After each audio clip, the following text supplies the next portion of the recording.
കോൺഗ്രസ് സ്ഥാനാർത്ഥി നിർണയത്തിൽ ഡൽഹിയിൽ മാരത്തൺ ചർച്ച. ഹൈക്കമാൻഡുമായി സംസ്ഥാന നേതാക്കൾ ചർച്ച നടത്തി. ഇതിനിടെ മത്സരിക്കാൻ താൽപര്യമറിയിച്ച് എംപിമാർ രംഗത്ത് വന്നത് പാർട്ടിക്ക് തലവേദനയായി.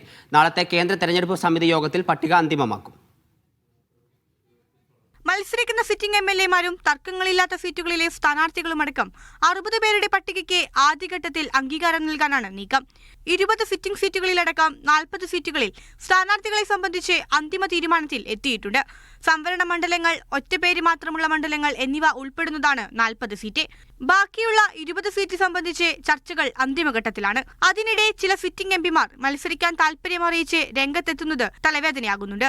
പാർട്ടി പറഞ്ഞാൽ മത്സരിക്കുമെന്ന് അടൂർ പ്രകാശും താൻ മത്സരിക്കണമോ എന്ന് തീരുമാനിക്കേണ്ടത് പാർട്ടിയെന്ന് MK രാഘവൻ MPയും പ്രതികരിച്ചു. അതൊക്കെ പാർട്ടി തീരുമാനിക്കേണ്ടതാണ്. പാർട്ടി തീരുമാനമെടുത്താൽ പാർട്ടി പറഞ്ഞാൽ മത്സരിക്കും, അത്രയും എല്ലാം പാർട്ടിയിൽ തീരുമാനിക്കണം. ഞാനില്ല.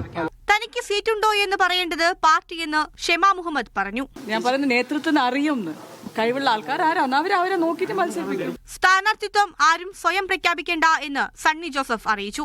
സീറ്റ് വിഭജന ചർച്ച UDFന്റെ സീറ്റ് വിഭജന ചർച്ചയും സ്ഥാനാർത്ഥി നിർണയവും നേതൃത്വത്തിന്റെ ഭാഗമായിട്ടാണ് എടുക്കുന്നത്. അതിന് കാത്തു നിൽക്കാൻ എല്ലാവരും ക്ഷമ കാണിക്കണം. പെരുമ്പാവൂരിൽ താൻ മത്സരിക്കാൻ യോഗ്യനെന്നും നേതൃത്വത്തിന്റെ നിലപാട് തനിക്ക് അനുകൂലമെന്ന് ഡൽഹിയിലെത്തിയ എൽദോസ് കുന്നപ്പിള്ളി പറഞ്ഞു. തെരഞ്ഞെടുപ്പ് പ്രഖ്യാപനത്തിനൊപ്പം ആദ്യഘട്ട സ്ഥാനാർത്ഥികളെയും പ്രഖ്യാപിക്കാനാണ് കോൺഗ്രസ് നീക്കം. നേതാക്കൾ ഒറ്റക്കെട്ടായി മുന്നോട്ടു പോകണമെന്നാണ് ഹൈക്കമാൻഡ് നിർദ്ദേശം. മീഡിയ 1 ഡൽഹി.